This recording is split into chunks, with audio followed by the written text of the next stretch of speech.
Bună ziua și bine v-am regăsit! De această dată o să vedem de ce o anumită persoană apare în visul vostru, în gândul vostru, sau poate că, de ce nu, întâmplător în fața voastră, chiar dacă poate vă intersectați pe stradă, fără să vreți.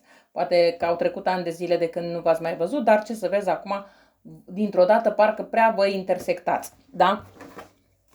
Bun, hai să vedem de ce se întâmplă aceste lucruri.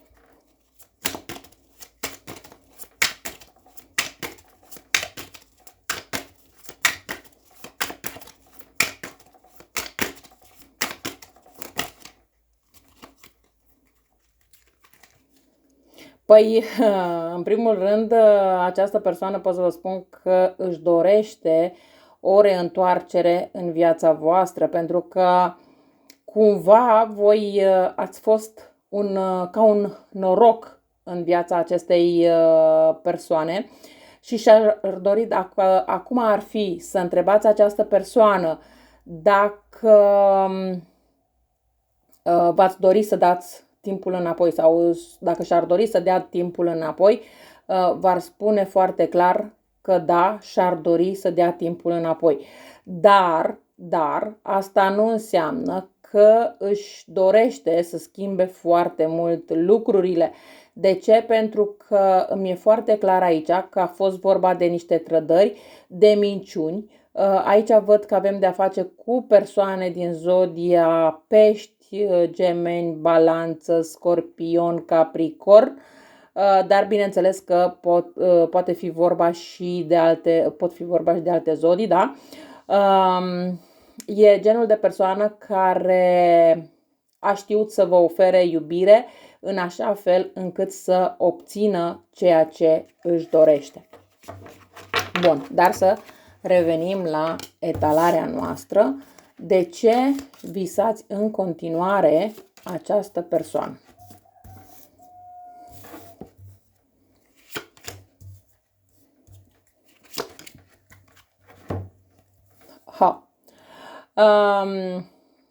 Această persoană se gândește insistent la voi. Aici cred că a fost o situație de trio sau este o situație de trio. Văd că avem inițiala F, inițiala G, inițiala H, inițiala A, inițiala M, inițiala C. Așa cum am spus, mi-e foarte clar că etalarea începe cu o situație de trio sau chiar un plan bine pus la punct de această persoană. Această persoană, într-adevăr, își dorește să se reîntâlnească cu voi. O să-mi spuneți acum, păi nu, că această persoană este la o distanță foarte mare, poate chiar peste mări și țări și așa mai departe. Însă, ceea ce vreau eu să vă avertizez în acest sens este faptul că această persoană foarte, foarte curând se va gândi să facă un drum înspre voi. Aici singura situație este faptul că această persoană, chiar dacă face această reîntoarcere, face acest drum înspre voi, își dorește să vă revadă, dar intențiile acestei persoane sunt strict la nivel amical. Să nu vă faceți iluzii că dacă de această dată această persoană se reîntoarce, schimbă puțin strategia, schimbă puțin lucrurile. Nu, din contră, le face la fel. De ce? Pentru că această persoană, din toată această situație, din toată această relație pe care a avut-o cu voi, a văzut doar partea în ceea ce are de câștigat. Nu a văzut și partea în care vă rănește pentru că nu face lucrurile dintr-un anumit punct de vedere. Pentru că e foarte clar că această persoană este destul de grăbit sau grăbită în a trage concluzii. Este o persoană destul de egoistă care nu spune întotdeauna ce gândește, dar și nu este o persoană deschisă în sentimente. Este genul de persoană care trece totul prin filtrul mental. Și chiar dacă această persoană ar avea sentimente față de voi, este genul de persoană care este atât de egoistă încât renunță la sentimente pentru confortul propriu. Nu este genul de persoană care să acționeze în funcție de sentimente. Nu este genul de persoană care să meargă într-o direcție în a-i fi mai bine. Nu, dacă gândește că are o soție, copii și așa mai departe, păi indiferent că e bine, că e rău, rămâne acolo. Chiar dacă poate găsește o altă persoană și are anumite sentimente față de persoana respectivă. Motivul pentru care voi visați sau aveți anumite gânduri în legătură cu această persoană este pentru că această persoană se gândește destul de intens la voi, se gândește să facă această călătorie înspre voi și de ce nu să vă revadă și poate că să reluați într-un anumit fel legătura. De ce? Pentru că această persoană e conștient de ceea ce a câștigat de pe urma voastră și ce a pierdut. Și dacă s-ar putea să recâștige din nou lucrurile pe care le-a câștigat înainte, n-ar fi nicio problemă, dar în aceeași situație care a fost și la început între voi. Adică să fie totul ca și înainte. Aici văd că la voi predomină destul de mult cifra 41, poate peste 41 de ore vă întâlniți cu această persoană sau primiți un semn din partea acestei persoane sau pe data de 21 sau poate că 41 este vârsta persoanei, nu știu, ceva de această natură sau în jurul vârstei de 41, nu știu. E ceva cu 41 aici, dar voi știți foarte bine ce reprezintă acest 41 pentru voi. Mai văd un X.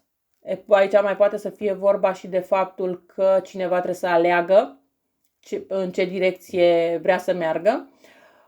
Mai văd un J, un L. Mai văd un... Pe voi vă văd clar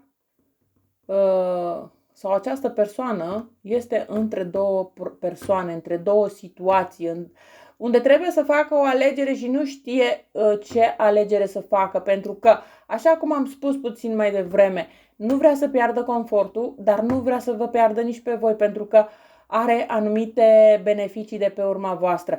Adică aici trebuie să fiți un pic de atentă la ce renunțați. Mai văd aici, probabil se poate sfătui cu o persoană care are numele de Ana sau ceva de această natură, sau poate voi vă numiți Adriana sau ceva de genul acesta. Mai văd un Jena, Zena, ceva de genul.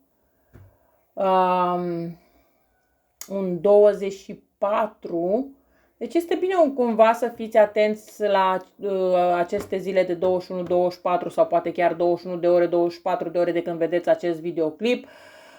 Sau poate că e vorba de oră, da? La 9 seara, 12 noaptea, cine știe, vă treziți cu un apel telefonic, cu o cerere de prietenie, pe rețelele de Facebook, da, deci genul ăsta, pe rețelele sociale, dar mi-e foarte clar că aici lucrurile sunt destul de încurcate, sunt destul de greu de rezolvat. Este bine să nu vă faceți speranțe foarte mari în legătură cu această persoană, pentru că mai apoi veți rămâne destul de confuze, veți rămâne cu foarte multe gânduri, veți rămâne că nu înțelegeți ce se întâmplă, de ce se întâmplă lucrurile în acest caz și n-ar fi nimic exclus să rămâneți cu gândul, dar de ce s-a mai întors dacă face lucrurile la fel sau ceva de această natură.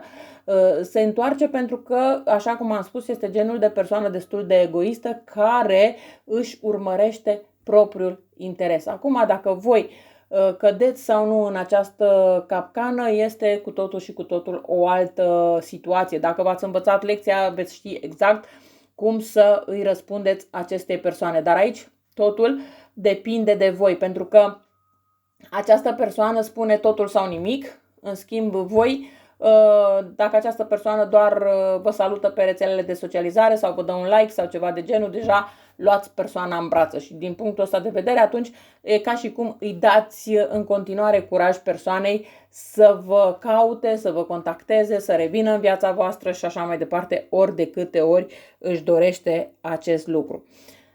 Da, deci acesta este motivul pentru care voi visați această persoană. Iar să știți că reîntoarcerea acestei persoane în viața voastră, într-un fel sau altul, și că vă întâlniți cu persoana respectivă sau că vă dă un mesaj sau ceva de această natură, pentru că reîntoarcerea poate să fie sub mai multe forme, nu neapărat fizic, dar poate să fie, așa cum am spus, un mesaj, un like, un semn, da? Este acum în luna iulie. Eu cam atât am avut de spus și pentru voi. Vă mulțumesc că m-ați ascultat și vă doresc o zi cât mai frumoasă în continuare.